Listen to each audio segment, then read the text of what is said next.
Welcome back to What Arty Noobs with Channel Disturbance. This is a Somua SM. It's a Tier 8 French Premium Heavy. It's located on the south spawn of Serene Coast and it's under the command of Lomian EU. Now this tank has a 100mm gun similar to the you'll find on the Lorraine 40 ton. But unlike the Lorraine, which only carries 4 shots, this one carries 5. And that makes this quite a meaty tank when it comes to dealing out the damage. Each of those shells is capable of doing 300 alpha, and they've got penetration, very good penetration, 232mm of armor with standard AP, and it goes up to 263 with the APCR, and he's not carrying any HE in this game at all.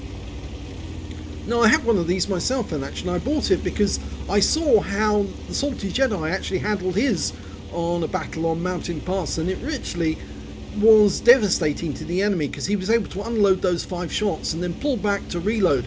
And the reload is the big problem, I'm afraid, with this tank, because it is rather long, but it does fire those shots off very, very quickly, and in just 10 seconds it's unloaded 5 shells into the enemy for a potential 1500 hit points of damage. So you can take down some mediums, but you might have difficulty trying to take out some of the heavy tanks.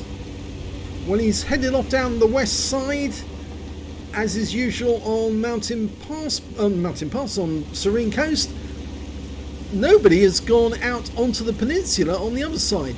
So it looks like the strongest force is going down this way, and I think that Lomian's now going to try and perforate this Conqueror, is it Conqueror?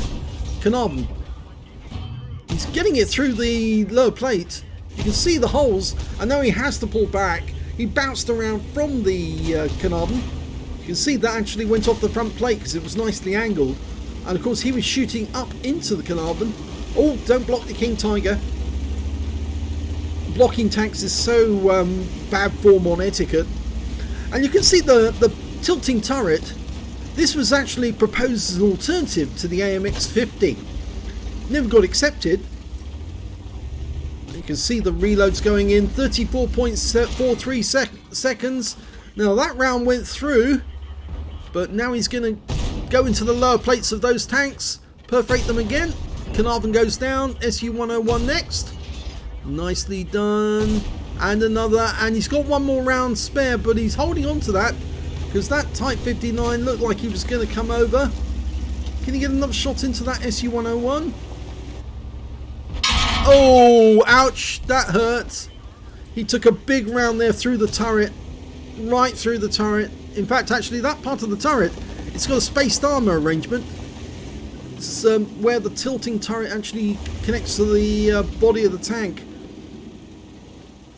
Not good. Not good at all. But even so, he's only down to half his hit points. Well, 59%, two-thirds of them. He's now actually down to 68.87 seconds on the reload because he's actually lost his ammo rack, and so he's got to wait for his repair kit to be fixed, and that's going to be 23 seconds. So he's going to be very slow and needs to be cautious with his next ammo load. He's actually trying to fool the Type 59 thinking he's loaded by gradually moving forwards to contact.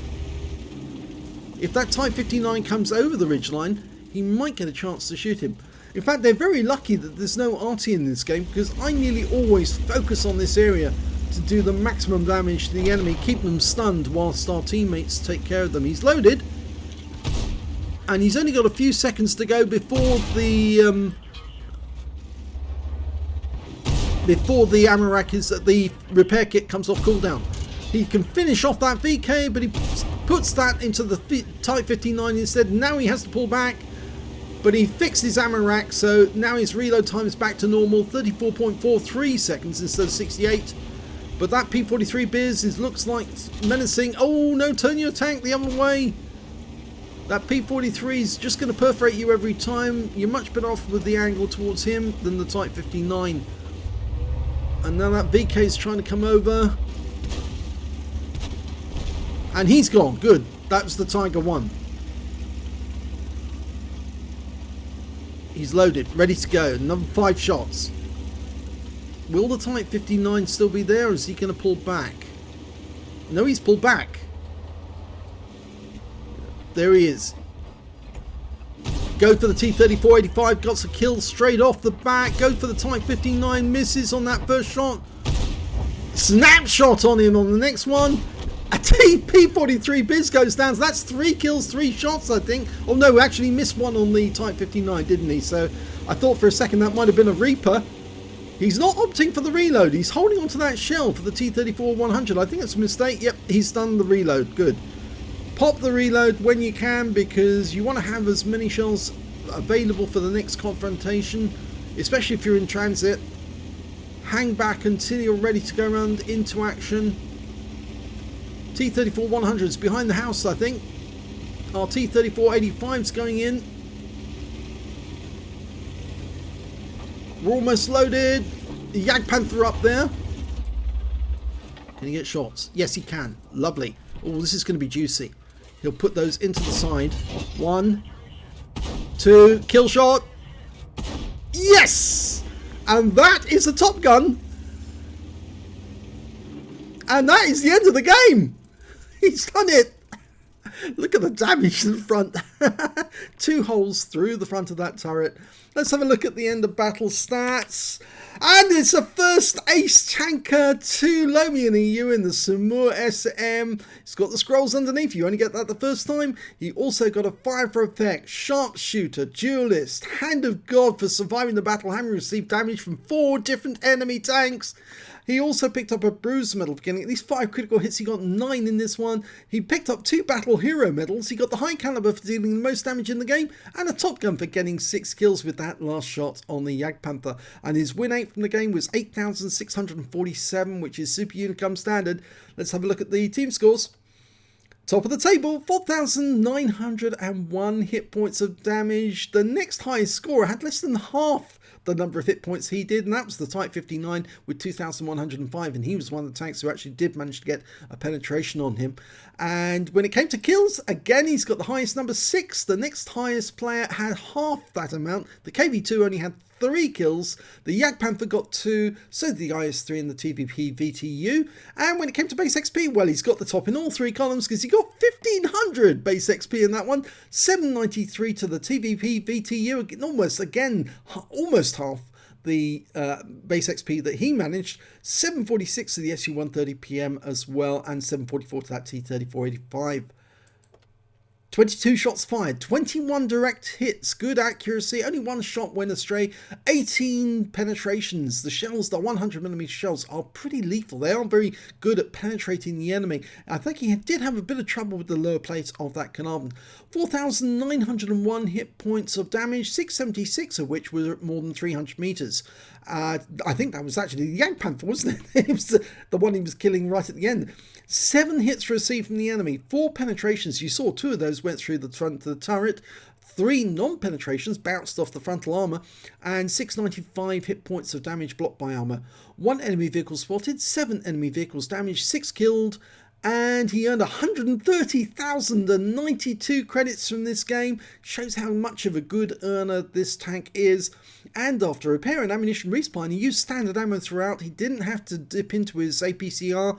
He ended up with a profit of 102,136 credits for the game. So you can see a massive profit for only 6 minutes work. 27 bonds, that's 25 from Veni Vidi Vici, 1 from the Top Gun, 1 from the High Caliber, and 2,250 XP, times 2 for the first victory, 225 for this being a premium vehicle, took away 4,725 experience points altogether. And he says, ripping through the lower tiers for a Top Gun ace.